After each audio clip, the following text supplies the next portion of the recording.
2-0 down, overturned in the last 10 minutes of a Liverpool vs Chelsea Premier League Cup fixture with 3 goals in 8 minutes, and as you can see, wheeling away is Rio Ngumoha, who scored the equaliser for Liverpool against his old team. And I don't think there would have been any real needle in the game following Ngumoha's move from Chelsea to Liverpool this summer, with reports surfacing that Liverpool scouts are banned from the Chelsea training ground to prevent any moves from happening in the future. Liverpool do come away as victors for the game, but there was a lot of talent on show today, and I think that should be lauded. Chelsea have an exceptional setup at Cobham, and today I think we have to apply context to the result, not to downplay anything.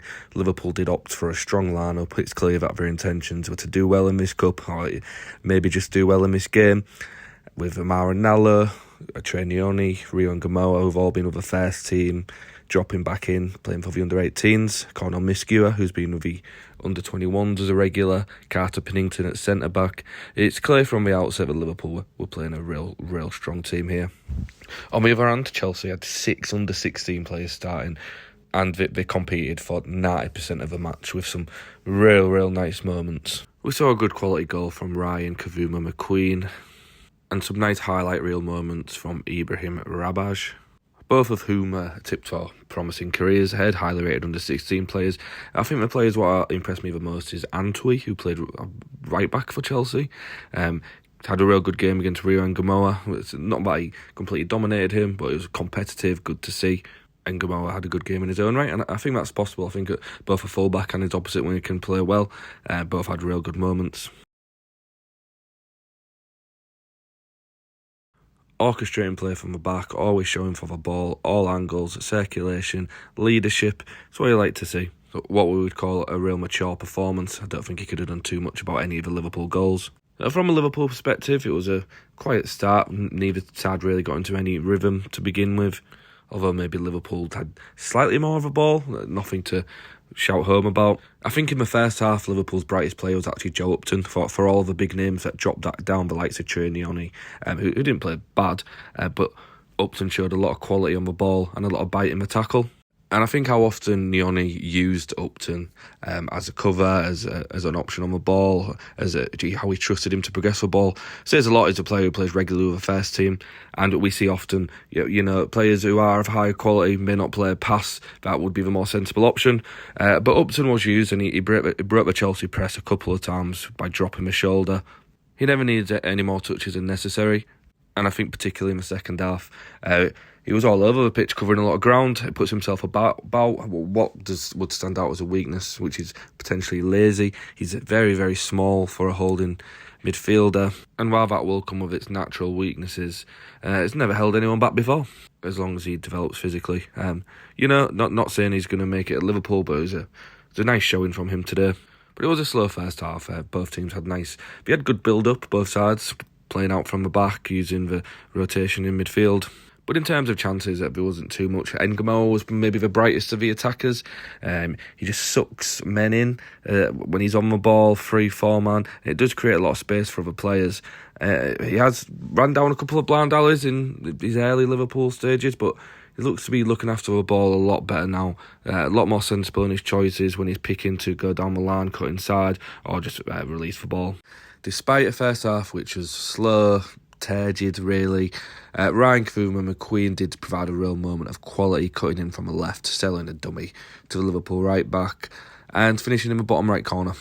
So Liverpool would go into the first half with a 1-goal disadvantage, and then the aforementioned Antwi would deter any Liverpool probing in the second half.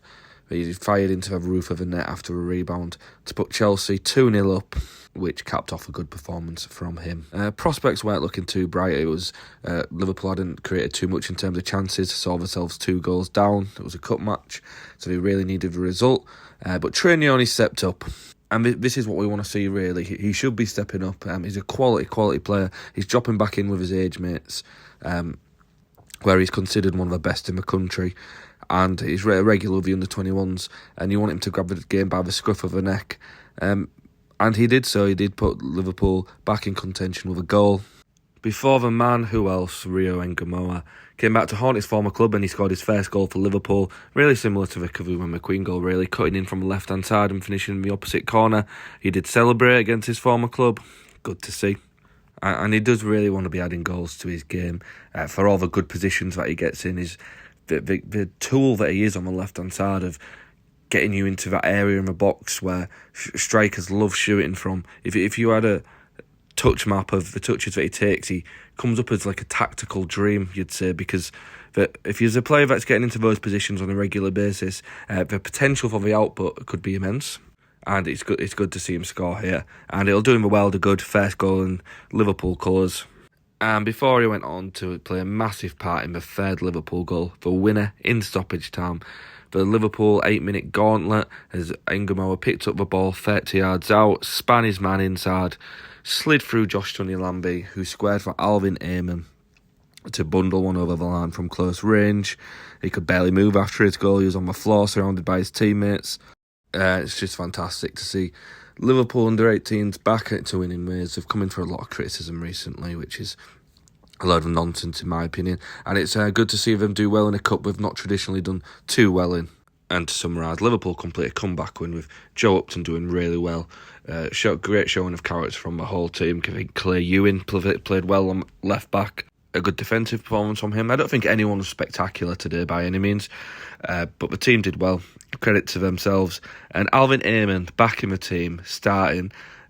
Quiet first half, I'd say, but in the second half, really kept the team moving. Covered a lot of ground between him and Upton, and if that's what he is a ball-winning midfielder, and hopefully he continue to develop from here. His opening Liverpool career has been disrupted by injury, so we'll see how well he does. Good for him to get on the score sheet, and just a brilliant win all around.